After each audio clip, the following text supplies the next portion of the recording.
दोस्तों नमस्कार। इस वीडियो में हम नोसिल लिमिटेड कंपनी के रिगार्डिंग जो लेटेस्ट डिस्क्लोजर निकल के आया है उसको स्टडी करते हैं, साथ ही साथ कंपनी के fundamentals and technical chart pattern की तरफ एक नज़र।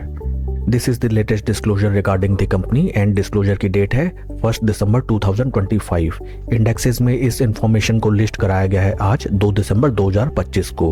इस फाइलिंग के थ्रू इंडेक्सेस में इन्फॉर्म किया गया है दैट नोसिल लिमिटेड कंपनी में वन ऑफ द प्रमोटर जिनका नाम है Rishikesh Arvind Mafatlal as a trustee of Guru Kripa trust, इन्होंने अपनी स्टेक होल्डिंग के 31 लाख शेयर्स एज प्लेज रखवा दिए हैं with Aditya Birla capital limited.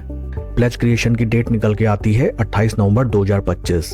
Once again I will repeat that Nocil limited company में कंपनी के एक प्रमोटर ग्रुप अपनी स्टेक होल्डिंग के 31 लाख शेयर्स एज प्लेज रखाते हुए नजर आते हैं। फ्रेंड्स, जब भी किसी कंपनी में कोई प्रमोटर या प्रमोटर ग्रुप अपनी स्टेक होल्डिंग को एज प्लेज रखाते हैं then it doesn't mean that stock में हमें काफी जबरदस्त वॉलेटिलिटी देखने के लिए मिलेगी या फिर स्टॉक प्राइस टंबल कर जाएगा। बट इन केस ऐसे स्टॉक्स में हमारी पोजीशन है देन ऐसे सारे कॉर्पोरेट न्यूज एंड एक्शंस हमें मालूम होने चाहिए to take any well informed decision.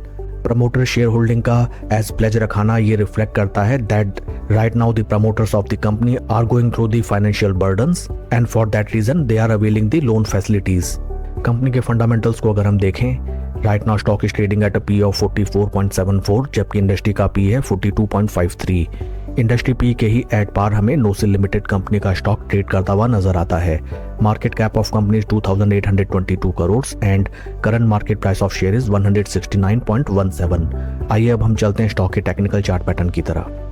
This is weekly time frame जहां पे हमें नजर आता है दैट स्टॉक ने जो अपने हाईज लगाए थे in the month of August 2024, right now stock उन प्राइस लेवल से हमें अराउंड 50% के ड्रॉडाउन में ट्रेड करता हुआ नजर आता है। ऑलमोस्ट आधा पैसा निवेशकों का साफ हो गया इस स्टॉक में। वॉल्यूम प्रोफाइल्स को हाल फिलहाल अगर हम देखें, volume profiles are totally flat, ज्यादा कुछ भी एक्शन नजर नहीं आता है। टेक्निकली स्पीकिंग स्टॉक अपने इंपॉर्टेंट 200 वीक मूविंग एवरेजेस के काफी नीचे ट्रेड करता हुआ नजर आता है। These are the quite obvious support levels for the stock. Share के परफॉर्मेंस को अगर हम कंपेयर करें विद निफ्टी 50, यहाँ पे भी हमें नजर आता है that right now stock is trading well below its zero levels.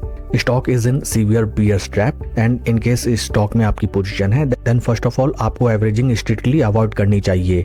And जब स्टॉक में क्लियर ट्रेंड उभर के आए at that point of time इस स्टॉक में नई पोजीशन बनाने का या फिर अपनी एग्जिस्टिंग पोजीशन को एवरेज आउट करने का डिसीजन लेना चाहिए। बिकॉज मैनी टाइम्स ऐसे स्टॉक्स में क्या होता है, हमें जब स्टॉक ऊपर चलता हुआ नजर आता है मैनी टाइम्स ऊपर फंसे हुए निवेशक अपनी पोजीशन को स्क्वायर आउट या फिर अपना लॉस बुक करने के लिए आते हैं and at that point of time या तो हमें अच्छा खासा रिट्रेसमेंट या फिर हमें ब्रेकआउट फेलियर नजर आता है। स्टॉक में बुल्स की वापसी होती हुई हमें नजर आएगी जब स्टॉक अपने 200 वीक मूविंग एवरेजेस के ऊपर slow study and confidently trade करने लगे। That's all for the video friends, please like and subscribe my channel. Thank you.